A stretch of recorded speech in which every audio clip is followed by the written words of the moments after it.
কারো খারাপ সময় নিয়ে কি উপহাস করছেন? তাহলে আপনার জন্য রইল এই সত্য কাহিনীটি। 90 দশকের লন্ডন। সময়টা একটা শরতের সন্ধেবেলা।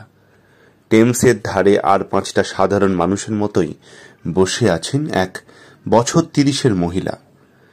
বিগ বেনে ঘড়ির কাঁটা 5:15 ছুঁয়েছে। টেমসের জলে কেউ ঝাঁপ দিল। গার্ড সঙ্গে সঙ্গে হুইসেল বাজালেন। জলরক্ষী বাহিনীর বোট ততক্ষণে উদ্ধার কাজে লেগে পড়েছে। উৎসাহীরা ভিড় জমিয়েছেন। কে ঝাঁপ দিল তখনও কেউ বুঝে উঠতে পারেনি। কিছুক্ষণ পর উদ্ধারকারীরা যাকে তুলে আনলেন সেই বছর 30-এর মহিলা একটু আগেই বসেছিলেন টেমসের তীরে। আর জ্ঞান ছিল না তার। বাধ্য হয়েই তাকে হাসপাতালে ভর্তি করা হলো। যখন তার জ্ঞান ফিরল, ডাক্তার বললেন, আপনি ঘুমের ওষুধ খেয়ে জলে ঝাঁপ দিয়ে আত্মহত্যা করার চেষ্টা করলেন কেন? কি এমন হয়েছে আপনার? নির্বিকার মহিলা বললেন, আমার নাম জোয়ানি, আমি বাড়ি যাব। ডাক্তার বুঝলেন উনি অ্যাকিউট ডিপ্রেশন ভুগছেন। তিনি তাই জোয়ানিকে একজন সাইকিয়াট্রিস্টের পরামর্শ নিতে বললেন। এর মাঝে অনেক দিন কেটে গেছে। জোয়ানির স্বামী তাকে পরিত্যাগ করেছেন। তার একটি সন্তানও আছে। জোয়ানির বাবার অমতে বিয়ে হওয়ায় জোয়ানির পৈতৃক বাড়িতেও তার ঠাঁই হলো না। অর্থনৈতিক অবস্থা এমন শোচনীয় হলো যে খাবারটুকু জোগাড় করবার সামর্থ্যও জোয়ানির কাছে ছিল না। এক সময় বাধ্য হলেন সন্তানকে সরকারি হোমের আশ্রয়ে পাঠিয়ে দিতে। আরও একবার আত্মহত্যার চেষ্টা করলেন তিনি, কিন্তু বন্ধুরা ঠিক সময় এসে পড়ায় সে যাত্রায়ও বেঁচে যান। পেট চালাবার তাগিদে ক্যাফেতে কাজ নেন, কিন্তু তাতেও দেনার টাকা শোধ হচ্ছিল না।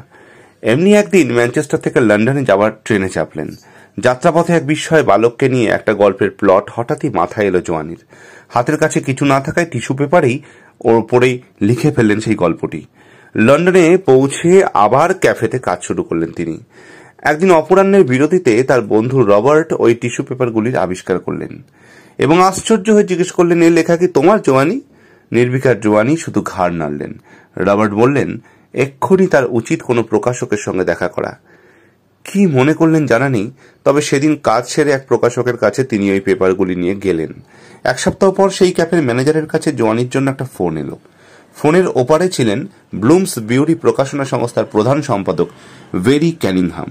উনি জোয়ানিকে জিজ্ঞাসা করলেন, আপনি ওই আশ্চর্য বালকের কাহিনীকে আরো বিস্তৃত আকারে লিখতে পারবেন কি? জোয়ানি বললেন, হ্যাঁ পারবো, কিন্তু আমার তো উপার্জন বন্ধ হয়ে যাবে তাহলে। বেরি বললেন, আপনাকে আমরা দৈনিক পারিশ্রমিক দেব, দয়া করে আপনি লেখাটা লিখুন।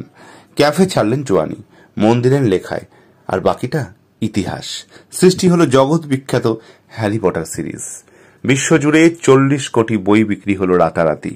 লেখিকা হলেন 560 কোটি ইউরোর মালকিন। তিনি আর কেউ নন, স্বয়ং J.K. রাউলিং। এই পৃথিবীতে প্রতিদিন অলৌকিক কিছু না কিছু ঘটছে। কে বলতে পারে কালকের দিনটা আপনার নয়? তাই হতাশ হবেন না।